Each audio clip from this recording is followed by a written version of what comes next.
بسم اللہ الرحمن الرحیم۔ سلام ان آنکھوں پر جو ہدایت کے راستے پر نظریں ٹکائے ہیں،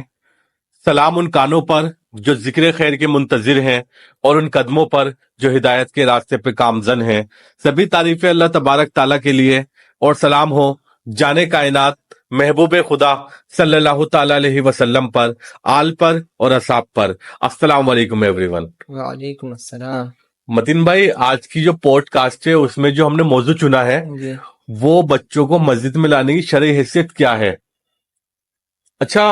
اس سلسلے میں اپنی بات کا آغاز رسول کریم صلی اللہ تعالیٰ علیہ وسلم کی ابن ماجہ کی اس حدیث سے کرنا چاہوں گا کہ رسول کریم صلی اللہ تعالیٰ علیہ وسلم نے فرمایا کہ اپنی مسجدوں کو بچوں، پاگلوں، خرید و فروخت اور بلند آواز والوں سے بچاؤ۔ اچھا، اسی سے ریلیٹڈ ایک مسئلہ بہار شریعت میں بیان ہوا ہے کہ بچوں اور پاگلوں سے مسجد کو بچاؤ، یعنی بچوں اور پاگلوں کو مسجد میں لانا حرام ہے، لیکن جس سے نجازت کا گمان ہو۔ جی عظیم بھائی، اصل میں یہ سمجھنے کے لیے ہمیں پورا مسئلے کو تفصیل میں سمجھنا پڑے گا، جی جی، کیونکہ یہ اس طریقے سے ہے کہ جو بہت چھوٹے بچے ہیں جنہیں اتنا بھی نہیں پتہ یہ کیا پاک ہے کیا ناپاک ہے، جی تو ان بچوں کو لانے کے لیے ہے حرام۔ جی جی، اور جو ان سے بڑے بچے ہوتے ہیں جنہیں پاکی ناپاکی کا تو پتہ ہے لیکن وہ شرارت کرتے ہیں، جیسے مان لیجیے کوئی بچہ گیا، وہ خود نماز نہیں پڑھ رہا، شور مچا رہا ہے، اب دوسرا کوئی بندہ ہے وہ نماز پڑھ رہا ہے تو اس سے اس کی نماز میں دخل آئے گا، تو اگر ایسے بچوں کو لے جا رہے ہیں تو یہ مکروہ تحریمی ہوگا جو کہ حرام کے نزدیک ہے۔ جی اور میں ایک بات اور کہنا چاہوں گا، جیسے کچھ بچے آپ نے دیکھے ہوں گے کہ اگر انہیں کچھ ادب سیکھا ہو تو وہ سیکھتے ہیں اور صحیح طریقے سے رہتے ہیں، تو اگر آپ ایسے بچوں کو لے جا رہے ہو تو یہ باعث ثواب ہے اور مستحب ہے۔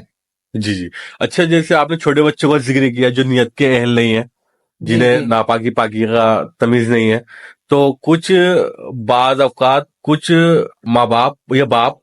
اپنے اولادوں سے بیجا محبت کے باعث مسجد میں لے آتے ہیں اتنے چھوٹے بچوں کو، اور اگلی صفوں میں کھڑا کر دیتے ہیں،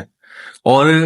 ان سے کہو ٹوکو کہ بھئی اگلی صف میں مت کھڑا کرو بچوں کو، کہ پیچھے والوں کی نماز بھی مکروہ ہوتی ہے، تو کہتے ہیں کہ بھئی دیکھیں گے تو سیکھیں گے۔ جی عظیم بھائی، میرے حساب سے تو یہ بالکل غلط ہے اگر یہ کہا جا رہا ہے کہ مسجد میں لا کے ہی سکھا سکتے ہیں، کیونکہ سب سے بہتر طریقہ تو یہ ہے کہ وہ اپنے گھروں میں جی نفل جی نماز قائم کریں،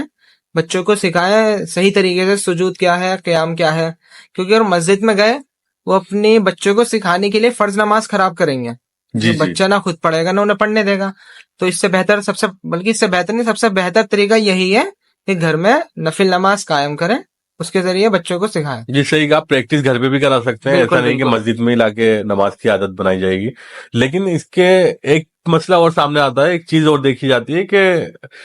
کچھ لوگ ایسا کرتے ہیں کہ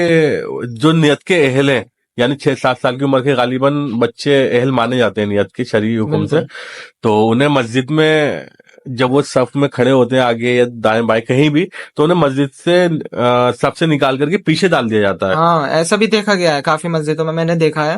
کہ جو نیت کا اہل بچہ جیسا آپ نے فرمایا، جی جی جبکہ وہ جہاں چاہے وہاں کھڑا ہو سکتا ہے، جی جی اس جی، کی پوری بالکل بالکل، صلاحیت کمپلیٹ ہے کہ وہ جماعت کے ساتھ کھڑا ہو، اگر کوئی شخص آیا اس نے اسے ہلایا اور 3 قدم چل گیا وہ بچہ، اس کی نماز ٹوٹ گئی، جی جی اور ایسے بچے کو ہٹانا جس نے ہٹایا جی اسے جی، وہ گناہ کبیرہ کا مرتکب ہوگا۔ مرتکب بھی سوچئے ہوگا، بے شک بے جی شک۔ کتنا بڑا گناہ کر رہا ہے جبکہ جی جی، جی تو